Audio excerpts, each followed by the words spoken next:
ಪುಟ್ಟಕ್ಕನ ಮಕ್ಕಳನ್ನ ನಾಳೆ ಸಂಚಿಕೆಯಲ್ಲಿ ಏನಾಗುತ್ತೆ ಅಂತ ನೋಡ್ಕೊಂಬರೋಣ ಬನ್ನಿ. ಅದಕ್ಕೂ ಮುಂಚೆ ಯಾರೆಲ್ಲ ಈ ಚಾನಲ್ಗೆ ಹೊಸಬರಾಗಿದ್ರೆ ಚಾನಲ್ಗೆ ಸಬ್ಸ್ಕ್ರೈಬ್ ಮಾಡಿ, ಲೈಕ್ ಮಾಡಿ, ಶೇರ್ ಮಾಡಿ, ಕಮೆಂಟ್ ಮಾಡಿ. ಪುಟ್ಟಕ್ಕನ ಮಕ್ಕಳ ಧಾರಾವಾಹಿ ನಾಳೆ ಸಂಚಿಕೆಯಲ್ಲಿ ಬಂಗಾರಮ್ಮ ಪುಟ್ಟಕ್ಕನ ಮನೆಯಲ್ಲಿ ಎಲ್ಲರಿಗೂ ಜೋರಾಗಿ ಹೇಳ್ತಿರ್ತಾಳೆ. ಇನ್ ಮುಂದೆ ಎಲ್ಲಾರು ಕೇಳಿಸ್ಕೊಡಿ, ಪುಟ್ಟಕ್ಕಗೆ ಯಾರು ತೊಂದರೆ ಮಾಡಕ್ ಬಂದ್ರೆ ಮುಂದೆ ತೊಟ್ಟ ಪುಟ್ಟಕ್ಕನ ಪರವಾಗಿ ಬಂಗಾರಮ್ಮ ನಿಂತಿರ್ತಾಳೆ ಅಂತ ಕೂಗ್ತದೆ ಎಲ್ಲರಿಗೂ ಹೇಳ್ತಾಳೆ. ಆಮೇಲೆ ನನ್ ಸೊಸೆ ಮಧ್ಯೆ ನನ್ ಮಧ್ಯೆ ಅಂತರ ಐತೆ ಅಂತ ನಮ್ಮಿಬ್ಬರ ಮಧ್ಯೆ ಬಂದು ಯಾರಾದ್ರೂ ಸಮಸ್ಯೆ ಮಾಡಕ್ ನೋಡ್ರೆ ಹಾಗೆ ನಾನು ಸ್ನೇಹ ಎದುರು ಬದ್ರು ಯಾವಾಗ್ಲೂ ನಮ್ಮಿಬ್ಬರ ಮಧ್ಯೆ ಯಾರಾದ್ರೂ ಬತ್ತಿ ಹಚ್ಚಕ್ ಪ್ರಯತ್ನ ಪಟ್ರೆ ಅವರು ಸರಿಯಾಗಿ ಕೇಳಿಸ್ಕೊರಿ.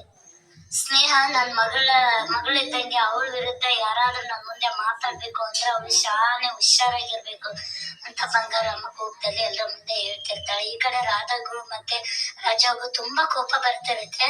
ಈ ಕಡೆ ಆತರ ಕೇಳ್ತಿದ್ದಾಗೆ ಸ್ನೇಹ ಓಡ್ ಬಂದು ಅತ್ತೆ ಕಾಲಿಗೆ ಬೀಳ್ತಾಳೆ. ಬಂಗಾರಮ್ಮನ ಕಾಲಿಗೆ ಬೀಳ್ತಾಳೆ. ಬಂಗಾರಮ್ಮ ಹೇಳವ ಇದೇನವ ಇದ್ದೇಳವ ಅಂತ ಬಂಗಾರಮ್ಮ ಹೇಳ್ತಾಳೆ. ಅತ್ತೆ ಇಷ್ಟ ದಿನ ನಾನ್ ಮಾಡಿರೋ ಎಲ್ಲಾ ತಪ್ಪಿಗೂ ಕ್ಷಮೆ ಕೇಳ್ತಾ ಇದ್ದೇನೆ. ಅಷ್ಟೇ ಅಲ್ಲ, ಇನ್ ಮುಂದೆ ನನ್ನಿಂದ ನಿಮ್ಗೆ ಯಾವ ತೊಂದ್ರೆನೂ ಆಗೋದಿಲ್ಲ ಅಂತ ನಮ್ಮವ್ನ ಮುಂದೆ ಮಾತು ಕೊಡ್ತಾ ಇದ್ದೇನೆ ಅಂತ ಬಂಗಾರತ್ತೆಗೆ ಸ್ನೇಹ ಹೇಳ್ತಾಳೆ. ಈ ಕಡೆ ಬಂಗಾರಮ್ಮ ಸ್ನೇಹ ನೆನೆಸಿ ಹೇಳು ಇನ್ ಮುಂದಕ್ಕೆ ನೀನ್ ಯಾವ್ದೇ ರೀತಿ ತಪ್ಪು ಮಾಡಲ್ಲ ಅನ್ನೋ ನಂಬಿಕೆ ನನ್ಗೆ ಐತೆ ಕಣವ ಅಂತ ಹೇಳಿ ಬಂಗಾರಮ್ಮ ಸೊಸೆನ ಹಾಪ್ಕೊಂತಾನೆ. ಈ ಕಡೆ ರಾಜಿ ಅದನ್ನೆಲ್ಲ ತಕ್ಕೊಂಡಿದ್ದು ಅವ್ರ ಖುಷಿಯಿಂದ ಇರೋದು ನೋಡಕ್ಕಾಗದೆ ಹೊರಟು ಹೋಗ್ಬಿಡ್ತಾಳೆ. ಈ ಕಡೆ ಪುಟ್ಟಕ್ಕ ಬಂಗಾರಮ್ಮಗೂ ಮತ್ತೆ ಸ್ನೇಹಗೆ ಇಬ್ಬರಿಗೂ ಅತ್ತೆ ಸೊಸೆಗೆ ದೃಷ್ಟಿ ತೆಗಿತಾಳೆ. ನಿಮ್ಮಿಬ್ಬರ ಮೇಲೆ ಯಾವ ದೃಷ್ಟಿನ ಬೆಳೆದೇ ಇರ್ಲಿ ಅಮ್ಮವ್ರೆ ಅಂತ 2-3 ಸಾರಿ ದೃಷ್ಟಿ ತೆಗಿತಾಳೆ. ಬುಡು ಪುಟ್ಟಕ್ಕ ಅಂತ ಬಂಗಾರಮ್ಮ ಪುಟ್ಟಕ್ಕಗೆ ಹೇಳ್ತಾಳೆ. ಅಮ್ಮವ್ರೆ, ಈ ಖುಷಿನ ಹೆಂಗ್ ಹೇಳ್ಕೋಬೇಕು ಅಂತ ನನ್ಗೆ ಗೊತ್ತಾಗ್ತಾ ಇಲ್ಲ. ಈ ಕ್ಷಣಕ್ಕೋಸ್ಕರ ನಾನು ಶ್ರೀ 8 ದಿನದಿಂದ ಕಾಯ್ತಾ ಇದ್ವಿ ಗೊತ್ತಾ ಅಮ್ಮವ್ರೆ ಅಂತ ಬಂಗಾರಮ್ಗೆ ಪುಟ್ಟಕ್ಕ ಹೇಳ್ತಾಳೆ. ಅಮ್ಮರೇ, 8 ದಿನ ನೀವು ನಮ್ಮೆಲ್ಲರೂ ಗುಬ್ಬಚ್ಚಿ ಗುರುಗಳ ತರ ಕಾಪಾಡ್ಕೊಂಡ್ ಬಂದಿದ್ದೀರಾ. ನಿಮ್ ಋಣನ ಹೆಂಗ್ ತೀರ್ಸ್ಬೇಕು ಅಂತ ಗೊತ್ತಾಗ್ತಾ ಇಲ್ಲ ಅಮ್ಮವ್ರೆ. ಮುಂದಿನ ಜನ್ಮ ಅಂತ ಇದ್ರೆ ನಿಮ್ ಮನೇಲಿ ಹಾಳಾಗಿ ಬಿಟ್ಟು ಋಣ ತೀರಿಸ್ತೀನಿ ಅಂತ ಪುಟ್ಟಕ್ಕ ಹೇಳ್ತಾಳೆ. ಈ ಕಡೆ ಬಂಗಾರಮ್ಮ, ಅಯ್ಯೇ ಬಿಡ್ತು ಅಂದ್ ಪುಟ್ಟಕ್ಕ, ಹಂಗ್ ನೋಡಿದ್ರೆ ನೀನೆ ಈ ಮನೆಗೆ ಚಿನ್ನದಂತ ಸೊಸೆ ನಮ್ಮ ಮನೆಗ್ ಕೊಟ್ಟಿದ್ದೀಯ ಅಂತ ಸ್ನೇಹನ್ ನೋಡಿ ಬಂಗಾರಮ್ಮ ಪುಟ್ಟಕ್ಕಗೆ ಹೇಳ್ತಾಳೆ. ಗೀತ ಹೇಳ್ಬೇಕು ಅಂದ್ರೆ ನಾನೇ ನಿನ್ ಕೃತಜ್ಞತೆ ಹೇಳ್ಬೇಕು ಅಂತ ಬಂಗಾರಮ್ಮ ಪುಟ್ಟಕ್ಕಗೆ ಹೇಳ್ತಾಳೆ. ಈ ಕಡೆ ಅಜ್ಜಿ ರಾಧವನ್ನೇ ನೋಡ್ತಿರ್ತಾಳೆ. ರಾಧವನ್ ಕೇಳ್ತಾ ಇರ್ತಾಳೆ, ಬಂಗಾರವನ್ನ ಮತ್ತೆ ಸ್ನೇಹನ ಇಬ್ರು ಈ ತರ ಇರೋದ್ ನೋಡಿದ್ರೆ ನಿನಗೆ ಏನ್ ಅನ್ಸುತ್ತೆ ಅಂತ ರಾಧನ್ ಕೇಳ್ತಾಳೆ. ರಾಧಾ ಏನ್ ಅನ್ಸುತ್ತೆ ಅಂದ್ರೆ ಏನ್ ಹೇಳ್ಬೇಕು ಅಲ್ಲ, ಖುಷಿ ಆಗುತ್ತಾ ಏನು ಅಂತ ಕೇಳ್ತಾಳೆ. ಖುಷಿ ಆಗ್ತದೆ ಅಂತ ತುಂಬಾ ಪೇಚ ಮೊದ್ಲೇ ರಾಧವ್ ಹೇಳ್ತಿರ್ತಾಳೆ. ಈ ಕಡೆ ಹಂಗ ಅಂತಿದ್ದಾಗೆ ಇನ್ ಮುಂದಾದ್ರೂ ಅವ್ರ ಮತ್ತೆ ಕಡ್ಡಿ ಆಡ್ಸೋದ್ ಬಿಟ್ಟು ಅದನ್ನೆಲ್ಲ ಬಿಟ್ಬಿಟ್ಟು ಚೆನ್ನಾಗಿರೋದ್ ಕಲಿ ಅಂತ ರಾಧವ್ಗೆ ಹೇಳ್ತಾಳೆ. ಈ ಕಡೆ ರಾಧವ, ಅಲ್ಲ ಅಜ್ಜಿ ನಾನೇನ್ ಮಾಡ್ದೆ ಅಂತ ಕೇಳ್ತಾಳೆ. ಈ ಕಡೆ ಚೌಡ ಅಜ್ಜಿ ಕೋಪದಲ್ಲಿ ಏನ್ ಮಾಡ್ದೆ ಅಂತ ಕೋಪದಲ್ಲಿ ಕೇಳ್ತಾಳೆ. ಎಲ್ಲರೂ ಗಾಬರಿಯಲ್ಲಿ ಅಜ್ಜಿ ನೋಡ್ತಿರ್ತಾಳೆ. ಈ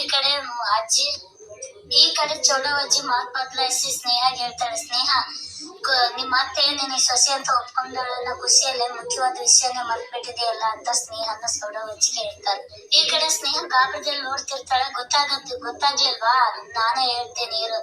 ಬಂಗಾರಮ್ಮನ ವಿರುದ್ಧ ನಿನ್ ಕೈಲಿ ದೂರ್ ಕೊಡೋದ್ ಮಾಡಿದ್ದು ಯಾರು ಅಂತ ಅದನ್ನ ಕಂಡಿಡಿಯೋದು ಅಂತ ಚೌಡವಜ್ಜಿ ಸ್ನೇಹಕ್ಕೆ ಹೇಳ್ತಾಳೆ. ಈ ಕಡೆ ಸ್ನೇಹ, ಇಲ್ಲ ಅಜ್ಜಿ, ನಾನು ಅದು ಮರ್ತಿಲ್ಲ. ಆದಷ್ಟು ಬೇಗ ಅವ್ರನ್ನ ತಗೊಂಬಂದು ಅತ್ತೆ ಮುಂದೆ ಬಂದು ನಿಂದ್ರಿಸ್ತೀನಿ. ಇದು ಬಂಗಾರಮ್ಮನ ಸೊಸೆಯಾಗಿ ಕೊಡ್ತಾ ಇರೋ ನಾ ಮಾತು ಅಂತ ಸ್ನೇಹ ಹೇಳ್ತಾಳೆ. ಈ ಕಡೆ ಬಂಗಾರಮ್ಮಗೂ ಖುಷಿ ಆಗುತ್ತೆ ಸೊಸೆ ಮಾತು ಕೇಳಿ.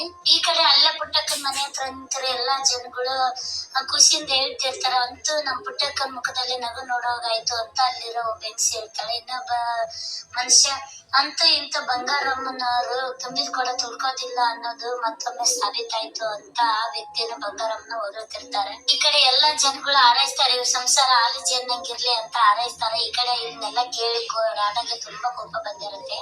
ಈ ಕಡೆ ಸಹನ ಪಾತ್ರಗಳೆಲ್ಲ ಕ್ಲೀನ್ ಮಾಡ್ತಿರ್ತಾಳೆ. ಅದು ಅಂತ ತುಂಬಾ ದುಃಖದಲ್ಲಿ ಕಣ್ಣೀರಲ್ಲೇ ಕೆಲಸ ಮಾಡ್ತಿರ್ತಾಳೆ. ಅದನ್ನೆಲ್ಲ ಆ ಕೆಲಸ ಮಾಡ್ತಾ ಜೊತೆಲಿರೋ ಅಕ್ಕನ ನೋಡಿ ಕೇಳ್ತೀವಿ ನೋಡ್ತಾನೆ ಇರ್ತಾಳೆ. ಆ ಕಡೆ ಈ ಕಡೆ ಸಹನ, ಏಟು ಅಂತ ಅಳ್ತೀಯ, ಈ ದೊಡ್ಡವ್ರ ಲೆಕ್ಕನೇ ಎಷ್ಟು, ಅವ್ರು ಯಾವ ಟೈಮಲ್ಲಿ ಬದಲಾಗ್ತಾರೆ ಯಾವ ಟೈಮ್ ಹೆಂಗಿರ್ತಾರೆ ಅಂತ ಗೊತ್ತಾಗೋದಿಲ್ಲ ಕಣಮ್ಮ, ಯಾಕೆ ಅಳ್ತೀಯ ಅಂತ ಕೇಳ್ತಾಳೆ. ಇಲ್ಲಕ್ಕ, ನಾನು ರಾಮಣ್ಣವ್ರು ಈ ತರ ಮಾತಾಡ್ತಾರೆ ಅಂತ ಅನ್ಕೊಂಡಿರ್ಲಿಲ್ಲ. ಅವ್ರು ಆ ತರ ಇದಾರೆ ಅಂತ ನನ್ ಕೈ ನಂಬಕ್ ಆಗ್ತಿಲ್ಲ ಅಂತ ಆತವಂತ ಸ್ನೇಹ ಹೇಳ್ತಿರ್ತಾಳೆ. ಈ ಕಡೆ ಸರಿ, ಅದನ್ನೆಲ್ಲ ಬಿಟ್ಬಿಟ್ಟು ಊಟ ಮಾಡಮ್ಮ, ಹಂಗೆಲ್ಲ ಮನ್ಸಿಗೆ ಹಚ್ಕೋಬೇಡ ಅಂತ ಸ್ನೇಹನಾಗೆ ಧೈರ್ಯ ಹೇಳ್ತಿರ್ತಾಳೆ ಹೆಂಗ್ಸು. ನೀನು ನಿಂತನ ನೀನ್ ಕಳ್ಕೊಂಡು ನಿಂತಾಗ ನೀನ್ ಯಾವುದೇ ರೀತಿಯಿಂದ ಅಂಜೋದಿಲ್ಲ, ಧೈರ್ಯ ಇದ್ದೆ, ಎಲ್ಲದನ್ನ ಎದುರಿಸ್ಕೊಂಡು ಹೋಗ್ತೀಯ ಅನ್ಕೊಂಡಿದ್ದೆ. ಆದ್ರೆ ನೀನು ಹೇಳ್ತಿದ್ದಾಗೆ ಅಲ್ಲಿ ಮಾವಿನಕಾಯಿ ಮರ ಬರ್ತಾರೆ, ಮಾವಿನಕಾಯಿ ಬೇಕನವ, ತಗೋ ಮಾವಿನಕಾಯಿ ತಗೊಳವ ಅಂತ ಆಟ ಮಾಡ್ತಾ. ಎಲ್ಲ ಬ್ಯಾಡಮ್ಮ ತಗೋರಿ, ಚಿತ್ರಾನ್ನ ಏನಾದ್ರು ಮಾಡೋತಿ, ಮಾವಿನಕಾಯಿ ಹುಳಿ ಇರೋ ಚೆನ್ನಾಗಿದೆ, ಉಪ್ಪಿನಕಾಯಿ ಹಾಕೊಂಡ್ರಿ ತಗೊಳ್ರಿ ಅಂತ ಆಟ ಮಾಡ್ತಾರೆ ಹೋಟೆಲ್ ಅಲ್ಲಿ. ಬೇಡಮ್ಮ ನಾನ್ ಬೇಡ ಅಂತ ಹೇಳ್ತಾರೆ. ಈ ಕಡೆ ಸಹನ ಯಾವ್ದು ಗಮನ ಕೊಡೋದಿಲ್ಲ ಅಂತ ತುಂಬಾ ಹತ್ಕೊಂತ ನಿಂತಿರ್ತಾಳೆ. ಈ ಕಡೆ ಹೆಂಗ್ಸು ಹೊರಟೋಗ್ಬಿಡ್ತಾಳೆ. ಬೇಡಮ್ಮ ಹೊರಟೋಗಂತ ಹೇಳಿದ್ನಲ್ಲ ಅಂತಿದಾಗ ಹೊರಟೋಗ್ಬಿಡ್ತಾಳೆ. ಈ ಕಡೆ ಸ್ನೇಹ ಸಹನ ತನ್ನಿಗೆ ತಾನು ಸಮಾಧಾನ ಮಾಡ್ಕೊಂತಿದ್ದಾಳೆ. ಇಲ್ಲಿ ಗಂಟ ನಾನು ನಮ್ಮವನ್ ಬಿಟ್ಟು ಯಾರನ್ನೂ ನಂಬ್ಕೊಂಡಿಲ್ಲ, ನಾನ್ ಯಾರನ್ನೂ ನಂಬ್ಕೊಂಡಿಲ್ಲ ಅಂದ್ರೆ ನಾನೇ ಬೇರೆಯವ್ರ ಮೇಲೆ ಅವಲಂಬಿತವಾಗಿರ್ಬೇಕು, ಇನ್ಮೇಲೆ ನಾನೇ ನನ್ಗೋಸ್ಕರ ಬದುಕ್ತೀನಿ ಅಂತ ತಾನೇ ಬೇರೆ ತಂದ್ಕೊಂಡಿರ್ತಾಳೆ ಸಹನ. ಊರಲ್ಲಿರೋ ನಮ್ಮವನ್ಗಿಂತ ದೊಡ್ಡ ಉದಾಹರಣೆ ಬೇಕಾ, ಅವ್ನ್ ನನ್ ಜೀವನನ ನಾನೇ ನೋಡ್ಕೊತೀನಿ ಅಂತ ಈ ಕಡೆ ಕಣ್ಣೀರ್ನ ಒರ್ಸ್ಕೊಂತಿರ್ತಾಳೆ ಸಹನ. ಆಮೇಲೆ ಅಲ್ಲಿ ಅಂಗಡಿಯಲ್ಲಿರೋ ಓನರ್ಗೆ ಫೋನ್ ಬರುತ್ತೆ. ಹೆಂಗ್ಸಿಗೆ ಏನ್ರಿ ಬರ್ಲಿಲ್ವಾ ಅಂತ ಕೇಳ್ತಾಳೆ. ಇಲ್ಲ ಕಣೆ ನೀನ್ ಸಾಯ್ಬೇಕಂತೆ, ನೀನ್ ಹೊರಟ್ ಬಾ ಅಂತ ಹೇಳ್ತಾರೆ. ಇಲ್ಲ ಇಲ್ಲಿ ಅಂಗಡಿ ಎಲ್ಲ ತುಂಬಾ ಇದೆ, ಸಹನ ಗೊಬ್ಬಳೆಯಿಂದ ನೋಡ್ಕೊಳಕ್ ಆಗೋದಿಲ್ಲ, ಬರಕ್ ಆಗಲ್ಲ. ಇಲ್ಲ ನೀನ್ ಬಂದ್ರೆ ಸಹಿ ಮಾಡ್ಬೇಕು, ಜಲ್ದಿ ಸಹಿ ಮಾಡಿದ್ಬಿಡ ನೋಡ್ಬಿಡಂತಿ, 2 ದಿನ ಬಿಟ್ಟು ಬಾ. ಸಹನ ನೋಡ್ಕೊಂತಾಳೆ. ಇವತ್ತು ನಾಳೆ ಬಿಟ್ ಬಾ ಅಂತ ಹೇಳ್ತಾಳೆ.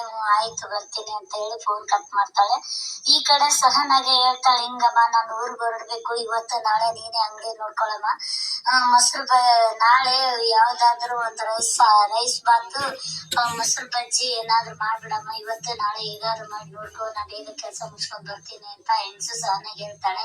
ಆಯ್ತಕ್ಕ ನಾನ್ ನೋಡ್ಕೊಂತೀನಿ, ನೀವ್ ಹೋಗ್ ಬನ್ನಿ ಅಂತ ಸಹನ ಆ ಹೆಂಗ್ಸಿಗೆ ಹೇಳ್ತಾಳೆ. ಅಲ್ಲಿಂದ ಆ ಹೆಂಗ್ಸ್ ಹೊರಟೋಗ್ಬಿಡ್ತಾಳೆ. ಈ ಕಡೆ ಎಲ್ಲರೂ ಬಂಗಾರಮ್ಮನಿಗೆ ರಾಧ, ಚೌಡವಜ್ಜಿ, ಬಂಗಾರಮ್ಮ ಎಲ್ರು ಒಳಗಡೆ ಬರ್ತಾರೆ. ಈ ಕಡೆ ಗಂಟೀನು ಮತ್ತೆ ಮಾದೇಗೌಡರು ಒಳಗಡೆ ನಿಂತಿರ್ತಾರೆ. ಸ್ನೇಹ ಮಾತ್ರ ಒಳಗಡೆ ಬರೋದಿಲ್ಲ, ಬಾಗ್ಲ ಹತ್ರ ನಿಂತ್ಕೊಂಡ್ ಕಣ್ಣೀರ್ ಹಾಕ್ತಿರ್ತಾಳೆ. ಎಲ್ರು ಬಾರೋ ಚೌಡವಜ್ಜಿ, ಬಾರೋ ಸ್ನೇಹ ಲ್ಯಾಕ್ ನಿಂತಿ ಅಂತ ಕರೀತಾಳೆ. ಈ ಕಡೆ ಶ್ರೀ ಯಾಕೆ ಮಿಸ್ ಏನಾಯ್ತು ಬನ್ನಿ ಒಳಗಡೆ ಅಂತ ಕರೀತಾರೆ. ಆದ್ರೆ ಅಲ್ಲೇ ನಿಂತಿರ್ತಾಳೆ. ಈ ಕಡೆ ಬಂಗಾರಮ್ಮ ಇದ್ಯಾಕವ ಸ್ನೇಹ ಬಾರೋ ಒಳಕ್ಕೆ ಅಂತ ಬಂಗಾರಮ್ಮನ ಸೊಸೆನ್ ಕರೀತಾಳೆ.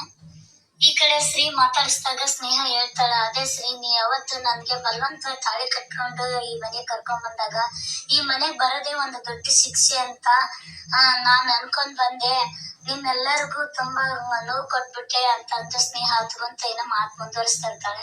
ಈ ಮನೇಲಿ 2 ಒಲೆ ಉರಿಯೋಗ್ ಮಾಡಿದೆ, ಅತ್ತೆ ಮಾಡ್ತಾ ಇರೋ ಪ್ರತಿ ಒಂದ್ ಕೆಲ್ಸಕ್ಕೂ ಅಡಚಣೆಯಾಗಿ ನಿಂತೆ ಅಂತ ನಡೆದಿರೋ ಎಲ್ಲದನ್ನು ನಾನ್ ಮಾಡ್ಕೊಂಡು ಅಳ್ತಾ ಇರ್ತಾಳೆ. ನಿಮ್ಗೂ ತುಂಬಾ ಅವಮಾನ ಮಾಡ್ಬಿಟ್ಟೆ ಶ್ರೀ, ನಾನ್ ಮಾಡಿದ್ದೆಲ್ಲ ತಪ್ಪು ಅಂತ ಪಾಪ ಪ್ರಜ್ಞೆ ತುಂಬಾನೇ ಕಾಡ್ತಾ ಇದೆ ನನ್ಗೆ ಅಂತ ಅಳ್ತಾ ಇರ್ತಾಳೆ. ನನ್ ಮೇಲ್ ಮಾಡಿರೋ ಆರೋಪನ ಅತ್ತೆ ಅದೇ ಸರಿ ಅಂತ ನಾನು ಒಪ್ಕೋಬೋದಾಗಿತ್ತು, ಆದ್ರೆ ನೀವು ಅದ್ ಯಾವ್ದು ನನ್ನ ಮನಸ್ಸೊಳಗೆ ಇಟ್ಕೊಳ್ದೆ ನೀವು ಎಲ್ರ ಮುಂದೆ ನನ್ನ ಸೊಸೆ ಅಂತ ಕರೆದ್ರಲ್ಲ, ಆ ಖುಷಿನ ನಾನು ಯಾವ ರೀತಿ ವ್ಯಕ್ತಪಡಿಸ್ಕೋಬೇಕಂತಾನೆ ಗೊತ್ತಾಗ್ತಾ ಇಲ್ಲ ಅಂತ ಹೇಳ್ತಿರ್ತಾಳೆ. ಈ ಕಡೆ ಶ್ರೀಗೆ ಶಾಕ್ ಆಗುತ್ತೆ, ತಮ್ಮಮ್ಮ ಸೊಸೆ ಅಂತ ಒಪ್ಕೊಂಡಿದ್ದಾಳೆ ಅಂತ. ಈ ಕಡೆ ಚೌಡವಜ್ಜಿ ಹೇಳ್ತಾಳೆ, ಅದಕ್ಕೆ ಹೇಳೋದು ಕತ್ಲು ಕಳೆದ್ಮೇಲೆ ಬೆಳಕ್ ಬಂದೇ ಬರ್ತದ ಅಂತ. ಈ ಕಡೆ ಬಂಗಾರಮ್ಮ ಈಗ ಯಾಕ ವಿಷಯ ಬಾ ಒಳಗೆ ಅಂತ ಕರೀತಾಳೆ ಸೊಸೆನ. ಓಡ್ ಬಂದು ಅತ್ತೆ ಕಾಲಿಗೆ ಬೀಳ್ತಾಳೆ. ಬಂದ್ಬಿಟ್ಟು ಇದೇನೋ ಸ್ನೇಹ ಎದ್ದಾಳವ ಅಂತಂದು ಹೇಳ್ತಾಳೆ.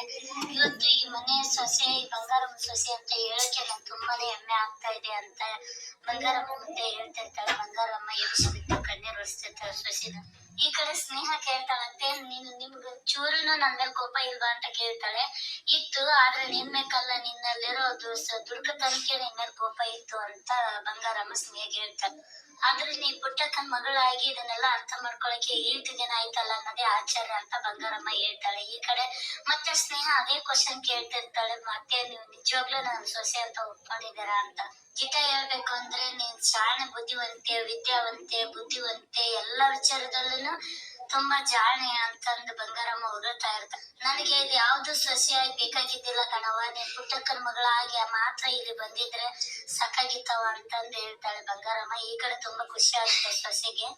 ನೀನ್ ಮಾಡಿರೋದು ಯಾವ್ದೋ ಒಂದು ದುಡುಕಿನ ಕೆಲ್ಸ ಆದ್ರೂ ನೀನ್ ಮಾಡಿರೋ ಎಷ್ಟೋ ಕೆಲ್ಸಗಳು, ಒಳ್ಳೆ ಕೆಲ್ಸಗಳ ಮುಂದೆ ಇದೆಲ್ಲ ಮುಚ್ಚಾಗ್ತಿತ್ತು ಕಣವ. ನೀನ್ ಯಾವಾಗ ಪುಟ್ಟಕ್ಕನ್ಗೋಸ್ಕರ ನಾನ್ ಬದುಕ್ತೀನಿ ಅಂತಂದು ಅದೇ ತರ ಬದುಕ್ಯಂದು ಹೋದೆ, ಅವಾಗ್ಲೇ ಸ್ವಲ್ಪ ನನ್ ಮನ್ಸನ್ನೇ ಒಪ್ಕೊಂತ ಹೋಯ್ತವ ಅಂತ ಬಂಗಾರಮ್ಮ ಸ್ನೇಹಗೆ ಹೇಳ್ತಾನೆ.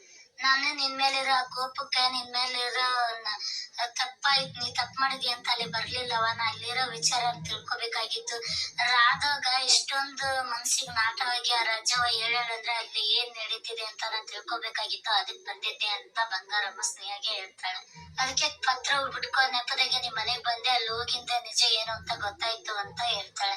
ರಾಧಾ ಇನ್ನು ಚಿಕ್ಕವಳು, ಅವಳಿಗೆ ಸುಣ್ಣದ ನೀರ್ ಯಾವ್ದು ಹಾಲಿನ ನೀರ್ ಯಾವ್ದು ಅಂತ ಗೊತ್ತಾಗಿಲ್ಲ ಕಣವ.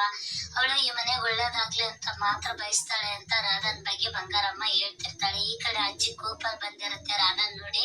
ಅವಳು ನಿನ್ ಮೇಲೆ ಆರೋಪ ಮಾಡಿದ್ಲು ಅಂತ ನೀ ಮನ್ಸಿಗೆ ಹಚ್ಚಬೇಡ ಕಣವ ಅಂತ ಹೇಳ್ತಾಳೆ. ಈ ಕಡೆ ನನ್ ಗೊತ್ತು ಅತ್ತೆ, ರಾಧನ್ ಒಳ್ಳೆತನ ಬಗ್ಗೆ ನನ್ ಗೊತ್ತು ಅತ್ತೆ, ಒಳ್ಳೆ ಉದ್ದೇಶನೂ ಗೊತ್ತು ಅಂತ ರಾಧನ್ ಕಡೆ ತಿರುಗಿ ನೋಡಿ ಹೇಳ್ತಿರ್ತಾಳೆ. ಅವಳು ಯಾವತ್ತೂ ಈ ತರ ಮಾತಾಡ್ದವಳೆ ಅಲ್ಲ, ಆದ್ರೆ ಇವತ್ತು ಅವಳು ಮಾಡಿರೋ ಕೆಲ್ಸಕ್ಕೆ ನಾನ್ ನಿಮ್ಮ ಹತ್ರ ಮನ್ಸು ಬಿಚ್ಚಿ ಮಾತಾಡುವಾಗ ಆಯ್ತು. ನನಗ್ ತುಂಬಾನೇ ಖುಷಿ ಆಗ್ತಾ ಇದೆ ಅತ್ತೆ ಅಂತಂದ್ ಹೇಳ್ತಾಳೆ. ಈ ಕಡೆ ಯಾಕ್ರಾದ ತಲೆ ತಗ್ಸಿದ್ಯಾ, ಇಲ್ಲ ನೋಡು ಇವತ್ತು ಈ ಮನೆ ಖುಷಿ ಕಾರಣ ನೀನೇನೆ ಅಂತ ರಾಧಾಗೆ ಸ್ನೇಹ ಹೇಳ್ತಿರ್ತಾಳೆ. ಅಂತೂ ಅತ್ತೆ ಸೊಸಿ ಒಂದಾದ್ರಲ್ಲ, ಈ ದಿನ ನೀನೊಂದಿಕ್ಕು ಅವಳೊಂದಿಕ್ಕು ಅಂತ ಕೂಡ್ತಿದ್ರಿ, ನಿಮ್ಮಿಬ್ಬರ ಮಧ್ಯೆ ಮೂಗ್ ತೋರ್ಸ್ಕೊಂಡ್ ಬರೆಯೋರ್ಗೆಲ್ಲ ಸರಿಯಾಗಿ ಉತ್ತರ ಕೊಟ್ರಿ, ಇನ್ ಮುಂದೆ ಹಿಂಗೆ ಇರ್ರಿ ಅಂತ ಚೌಡವಜ್ಜಿ ಅವ್ರಿಬ್ರಿಗೆ ಹೇಳ್ತಾಳೆ. ಮೆಸ್ಸು ಮತ್ತೆ ಅವ್ವನ ಮಾತಾಡೋದ್ ನೋಡಿ ತುಂಬಾ ಖುಷಿ ಆಗ್ತಾ ಇದೆ ಅಂತ ಶ್ರೀ ಇವರಿಬ್ರು ಮಾತಾಡೋದ್ ನೋಡಿ ಒಂದಲ್ಲ ಎರಡಲ್ಲ 10 ದೀಪಾವಳಿ ಒಟ್ಟಿಗೆ ಮಾಡಿದವ್ರು ಮಾತಾಡ ಖುಷಿ ಆಗುತ್ತೆ ಅಂತ ಹೇಳ್ತಿರ್ತಾನೆ ಶ್ರೀ. ಈ ಕಡೆ ಶ್ರೀ ಓಡ್ ಬಂದು ಅಮ್ಮನ ಬಂಗಾರ ಸಾಲ ತೋರಿಸಿ ಬಂಗಾರ ನಿಮ್ ಮೆಸ್ಸಿನ ಸೊಸಿ ಅಂತ ಒಪ್ಕೊಂಡಿದ್ದಕ್ಕೆ ಅಂತ ತುಂಬಾ ತಾಯಿನ ತಪ್ಕೊಂಡು ಮುದ್ ನೋಡಕ್ ಹೋಗ್ತಾನೆ. ಈ ಕಡೆ ಏನ್ ಇಷ್ಟೊಂದು ಖುಷಿ ಬೇಡನ, ಇನ್ನು ನಿನ್ ನೆಂಡ್ರನ್ನ ನಾನ್ ಸೊಸಿ ಅಂತ ಒಪ್ಕೊಂಡಿಲ್ಲ ಅಂತ ಹೇಳ್ತಾಳ. ಗತ್ತಿದಾಗೆ ತಾಯಿನ ತಪ್ಕೊಂಡಂತ ಕೈ ಬಿಟ್ಟು ದೂರ ಹೋಗ್ತಾನೆ ಶ್ರೀ. ಈ ಕಡೆ ಬಂಗಾರಮ್ಮ ನಿನ್ ಹೆಂಡತಿ ಎಷ್ಟೇ ಒಳ್ಳೆ ಬುದ್ಧಿ ಇದ್ರೂ ಸಣ್ಣ ಸಣ್ಣ ವಿಷಯದಾಗೆ ಶಾಣ ದುಡಿದ್ ಬಿಡ್ತಾಳೆ ಅಂತ ಆ ಕಡೆ ತೀರ್ಕೊಂಡು ಹೇಳ್ತಾಳೆ. ಈ ಕಡೆ ಹೌದಾ ಅತ್ತೆ, ಇನ್ ಮುಂದೆ ಅದನ್ನೆಲ್ಲ ತಿದ್ಕೊಂತೀನಿ, ಈ ತರ ಇನ್ಮೇಲೆ ಆ ತರ ಎಲ್ಲ ಮಾಡಲ್ಲ ಅಂತ ಸ್ನೇಹ ಅತ್ತೆಗೆ ಹೇಳ್ತಾರೆ. ನಿಮ್ ಮಾವಯ್ಯನು ಅಜ್ಜಿನ ಎಲ್ರು ಬಂಗಾರಮ್ಮ ಸೊಸೆ ಬಂಗಾರಮ್ಮನಂಗೆ ಆಗ್ತಿ ಅಂದಾಗ ನಂಗೆ ಕೋಪ ಬರ್ತಿತ್ತು, ನಾನ್ ಬಾಳ ಸಿಡುಕ್ತಿದ್ದೆ, ಆದ್ರೆ ನೀನ್ ದುಡುಕ್ತಿದ್ದಿ. ನಾನ್ ಸಿಡುಕಿದ್ರೆ ಈ ಮನೆಯವ್ರ ಒಳ್ಳೇದಕ್ಕೋಸ್ಕರ ಸಿಡುಕ್ತಿದ್ದೆ, ಆದ್ರೆ ನೀ ದುಡ್ಕೋದ್ರಿಂದ ಎಲ್ಲರಿಗೂ ನಿನ್ ಜೊತೆಗಿದ್ದವ್ರಿಗೂ ನೋವಾಗುತ್ತೆ ಅನ್ನೋದು ನಿನ್ಗೆ ಅರ್ಥ ಆಗ್ಲಿಲ್ಲ. ನೀ ಅದೊಂದು ವಿಷಯದಾಗ ನೀನ್ ಬದ್ಲಾಗ್ಬಿಟ್ಟೆ, ಶಾಣನೆ ಒಳ್ಳೇಳು ಅಂತ ಬಂಗಾರಮ್ಮ ಹೇಳ್ತಾಳೆ. ಇಲ್ಲ ಅತ್ತೆ, ಇನ್ ಮುಂದೆ ಏನೇ ವಿಚಾರ ಏನೇ ಕೆಲ್ಸ ಇದ್ರು ಏನೇ ಆದ್ರೂ ವಿಚಾರ ಮಾಡಿ ಹೆಜ್ಜೆ ಇಡ್ತೀನಿ, ಮುಂದೆ ಆ ತಪ್ಪು ಮಾಡಲ್ಲ. ನೀವ್ ಹೆಂಗ್ ಹೇಳ್ತಿರೋ ಹಂಗ್ ಕೇಳ್ತೀನಿ, ನೀವು ಆಗಿರೋ ದಾರ್ಯಾನ ಗೀಚ ದಾಟೋದಿಲ್ಲ ಅಂತ ಬಂಗಾರಮ್ಮಗೆ ಸೊಸೆ ಹೇಳ್ತಾಳೆ. ನೀವು ಶಾಣೆ ಒಳ್ಳೆಯವಳು ಅಂತ ಹೇಳ್ತಿದ್ದಾಳೆ. ಈ ತರ ಹೇಳ್ತಿದ್ದಾಗೆ ಸ್ನೇಹ ಬಂದು ಬಂಗಾರಮ್ಮ ತಪ್ಕೊಂತಾರೆ, ಸಿರಿನ ತಪ್ಕೊಂತಾರೆ. ಹೀಗೆ ಅತ್ತೆ ಸೊಸೆ ಈ ತರ ಒಂದಾದ್ರು. ಇವತ್ತಿನ ವಿಡಿಯೋ ಇದಾಗಿತ್ತು. ನಾಳೆ ಸಂಚಿಕೆಯಲ್ಲಿ ಏನಾಗುತ್ತೆ ಅಂತ ನೋಡೋಣ. ಅಲ್ಲಿವರೆಗೂ ಕಾಯ್ತಾ